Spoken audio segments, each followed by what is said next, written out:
Bienvenue à tous dans la matinale RCF, il est 8h10, à quelques jours de l'ouverture de la COP24, la conférence du climat de l'ONU. Ça sera à Katowice en Pologne. Au lendemain des annonces du président de la République en matière de politique énergétique, et alors que le mouvement des Gilets jaunes continue de dénoncer une écologie punitive avec le soutien d'une majorité de Français, notre grande invitée est une juriste, spécialiste du droit international, une militante écologiste, déléguée d'Europe et déléguée Europe et Jeunesse chez Europe Écologie Les Verts, et puis elle est aussi présidente de l'ONG Notre Affaire à tous qui agit en faveur de la justice climatique. Bonjour Marie Toussaint. Bonjour. Marie Toussaint, notre environnement se dérègle, le réchauffement climatique est de plus en plus tangible, on va pas revenir là-dessus ce matin, mais pour vous, il n'est pas encore trop tard pour agir, le pire est encore évitable. Oui, tout à fait. D'ailleurs, c'est ce que nous disent l'ensemble des scientifiques, des experts et la communauté internationale. Si nous agissons très vite, c'est-à-dire dans les 2 à 3 ans, et puis aussi de manière un peu accélérée jusqu'en 2030, on peut encore préserver notre capacité à rester sous la barrière d'un réchauffement à 1,5 degré. Et ça demande qu'on agisse vraiment tout de suite et qu'on n'attende pas demain. Marie Toussaint, avant de parler avec vous de la COP24, avant que vous nous expliquiez pourquoi pour vous le droit peut être un outil efficace pour faire avancer la cause du climat, je voudrais qu'on évoque la situation sociale en France.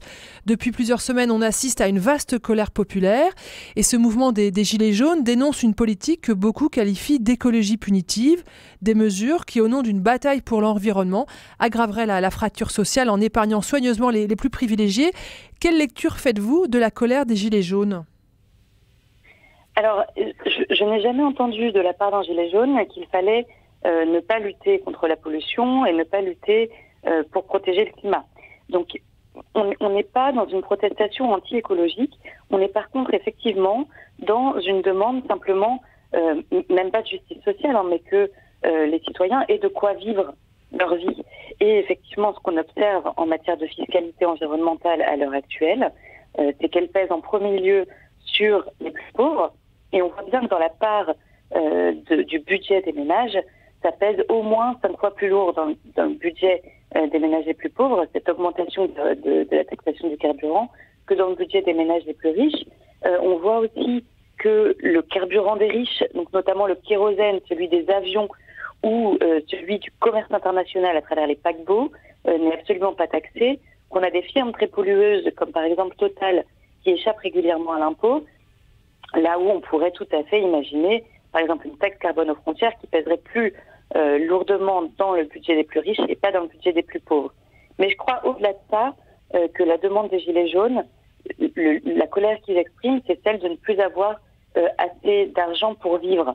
Et donc ça, on peut y répondre en ajustant la fiscalité environnementale, on peut y répondre en ajustant l'accompagnement social, mais on peut aussi y répondre en rétablissant l'ISF pour pouvoir financer les services publics. On peut y répondre en faisant en sorte que le coût de la vie soit moins cher, notamment en centre-ville. On peut y répondre en décidant de baisser, par exemple, la TVA sur les produits de base. Mais il faut faire attention parce qu'on n'est pas là, et en tout cas j'ai très peu entendu ça, dans le cadre d'une protestation anti-écologique ou dans le cadre d'une dénonciation d'une écologie qui serait punitive. On est vraiment dans une demande de survie et de justice sociale. Marie Toussaint, on nous dit qu'on ne peut pas faire d'omelette sans casser les œufs et qu'on va devoir vraiment changer de mode de vie. Je crois savoir que vous avez grandi au sein du mouvement ATD Quart Monde où vos parents étaient engagés. Pour vous, on peut engager la transition écologique sans aggraver la fracture sociale ? Oui, absolument, c'est tout à fait possible. Alors, il faut quand même avoir conscience que pour protéger notre planète, avoir ce fameux pic d'émissions de gaz à effet de serre en 2020, parce que c'est ce que nous disent les scientifiques, il va quand même falloir changer beaucoup de choses. Mais il faut bien avoir conscience d'abord que la dégradation de l'environnement, elle touche en premier lieu les plus pauvres. La dégradation de l'environnement, le réchauffement climatique, c'est le renchérissement du coût de la vie, notamment sur les matières premières. Et on voit bien par exemple que le blé, que le pain, que les œufs coûtent de plus en plus cher. Donc il faut agir absolument maintenant. On sait par exemple en Grande-Bretagne qu'il y a 16% des plus pauvres qui vivent en zone inondable contre 1% des plus riches. Donc si on n'agit pas, c'est bien sur les plus pauvres qu'on va faire peser ce coût de la pollution qui a été fait par des gens, notamment des firmes internationales, qui en bénéficient. Mais si on veut pouvoir changer les choses, il me semble que nous devons intégrer l'ensemble des catégories de la population aux décisions sur les mesures à prendre. Et notamment, je suis un petit peu inquiète de ce Haut Conseil pour le climat. Je trouve que c'est une occasion manquée d'intégrer des personnes vivant dans la grande pauvreté ou simplement des personnes des classes moyennes françaises. C'est que le revenu médian en France est à 1 800 €. C'est quand même pas énorme. Pour vous, les propositions d'Emmanuel Macron ne sont pas satisfaisantes ? Non. Alors, il a eu de très belles paroles. Vraiment l'expression d'une inquiétude et pour le climat et pour la justice sociale qui est bienvenue. Maintenant, la question, c'est les actes. Encore une fois, ce Haut Conseil aurait pu être l'endroit où des gens qui vivent le réchauffement climatique et qui ne sont pas des experts puissent être là pour aussi donner leur avis, contribuer à l'élaboration de ces mesures-là. Mais au-delà de ça, il a annoncé très peu de choses et en matière de décision pour l'environnement, avec très peu de chiffres, très peu de données, très peu d'engagements concrets, des décisions repoussées à plus tard, et en matière de justice sociale. On a très peu d'éléments aujourd'hui tangibles et concrets pour répondre à la crise actuelle. Marie Toussaint, la COP24 s'ouvre ce lundi en Pologne, à Katowice. Quels sont pour vous les enjeux de cette nouvelle conférence climatique ? Alors le premier enjeu, c'est de sauver l'accord de Paris. On voit bien que depuis la signature de l'accord de Paris, non seulement on a 3 pays, les États-Unis, l'Australie, le Brésil, qui ont indiqué souhaiter se retirer de cet accord, mais en plus de ça, et on a encore des rapports de l'Union européenne et de l'ONU qui nous l'ont montré ces derniers jours, quasiment aucun pays ne tient ses engagements et des pays majeurs, dont la France, dont l'Union européenne, ont augmenté leurs émissions depuis l'accord de Paris. Et donc, il va y avoir un premier point, un premier sujet abordé lors de la COP de Katowice, mais où est-ce qu'on en est, et c'est le dialogue de Talanoa, et est-ce qu'on peut prendre des décisions rapides avant 2020, puisque c'est avant 2020 qu'on peut vraiment inverser la tendance actuelle. Donc ça, c'est le premier point. Et malheureusement, on ne s'attend pas à grand-chose. Et ce qu'on observe aussi, c'est que seulement 16 pays dans le monde aujourd'hui tiennent leurs engagements de l'accord de Paris sur 197. Donc on est vraiment très en deçà de ce à quoi s'était engagée la communauté internationale. Marie Toussaint. Finissez, oui. Le deuxième sujet, c'est la question de l'aide à l'adaptation. Ça, c'est la question du fonds vert. Et les États se sont engagés à verser 100 milliards d'euros de dollars pour l'aide à la transition, notamment des pays en développement.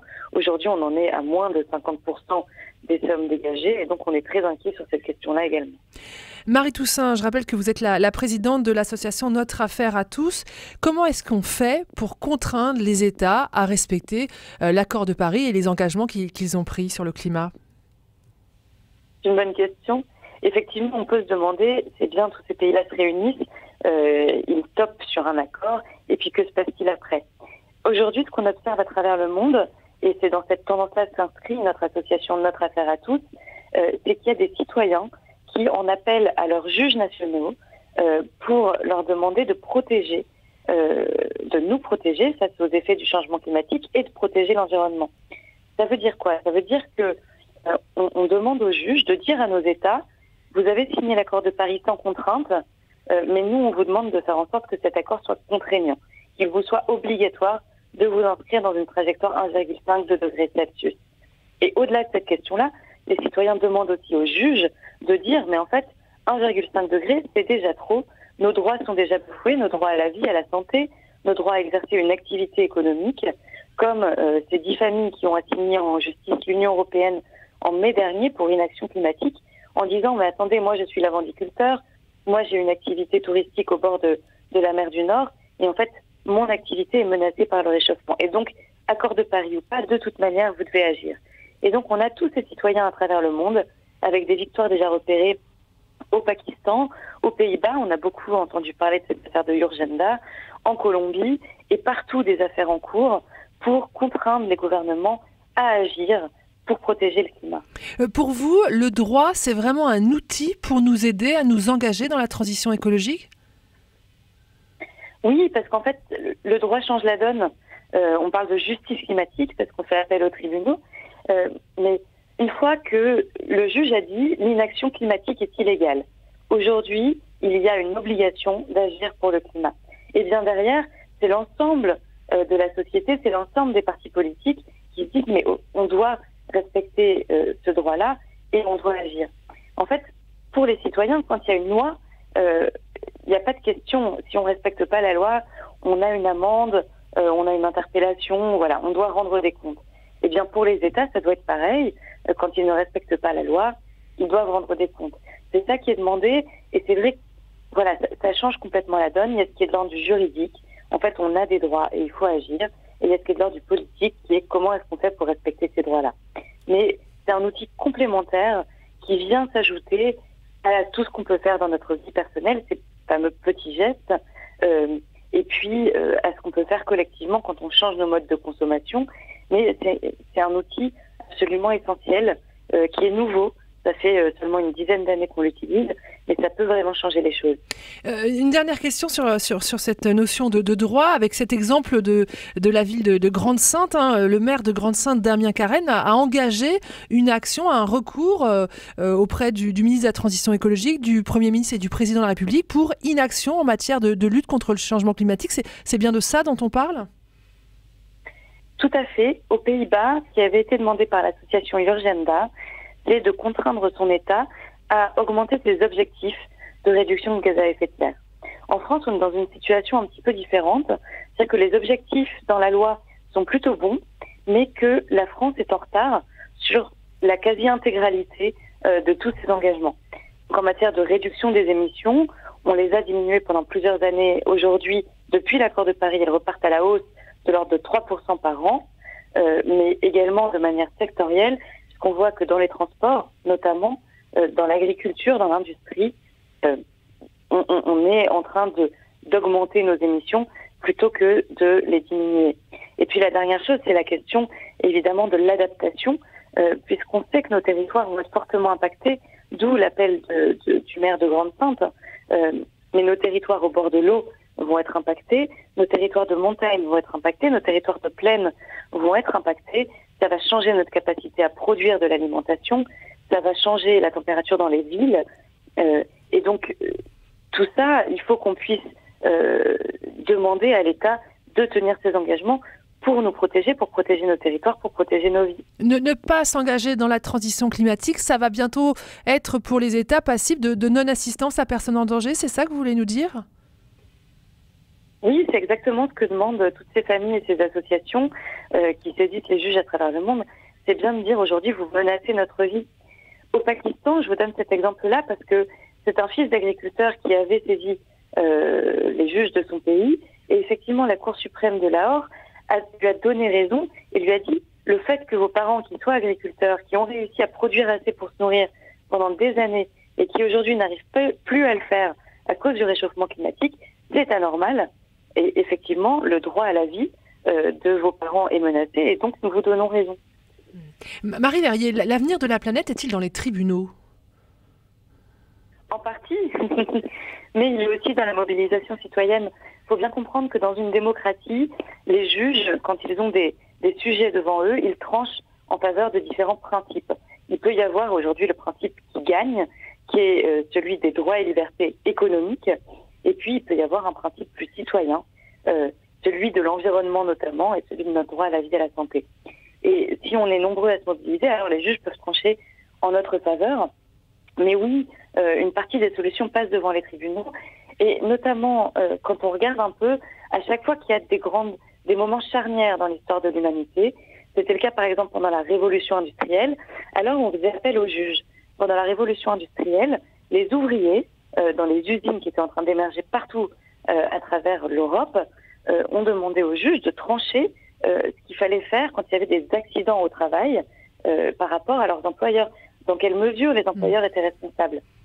Et après un siècle de débats politiques, philosophiques et devant les tribunaux, on a décidé de mettre en place une responsabilité des employeurs en cas d'accident du travail. Aujourd'hui, on est dans le cadre d'une dégradation massive de notre environnement et les citoyens peuvent effectivement saisir les tribunaux face à leurs États, mais aussi face aux grands pollueurs. Aujourd'hui, on sait que 100 firmes seulement ont émis 70% des émissions de gaz à effet de serre depuis 1988. Et donc, on peut saisir les tribunaux pour demander à mettre en place une protection sociale qui soit une protection environnementale et qui permette de demander aux pollueurs de vraiment payer, le fameux principe du pollueur-payeur, et d'établir des obligations de protection. Marie Toussaint, vous avez, pour conclure, vous avez fait récemment une intervention en vous appuyant sur un poème d'André Chédid qui s'appelle « J'ai ancré l'espérance aux racines de la vie ». Très rapidement, vous pouvez nous dire pourquoi ce poème est important pour vous? Il est essentiel parce que ce que raconte André Chédid dans ce très beau poème, c'est que parfois, c'est au cœur de la nuit, au cœur de l'obscurité, qu'on va réussir. Ce qu'elle dit, c'est à accrocher des flambeaux, mais à trouver la lumière. Et effectivement, on est dans une situation aujourd'hui où tous les voyants sont au rouge sur l'environnement, sur notre capacité à habiter encore notre planète dans les années à venir. Et on ne peut pas tellement baisser les bras, on ne peut pas non plus se réfugier, ce que font les survivalistes, tout seuls dans une hutte avec de quoi vivre en temps de difficultés climatiques.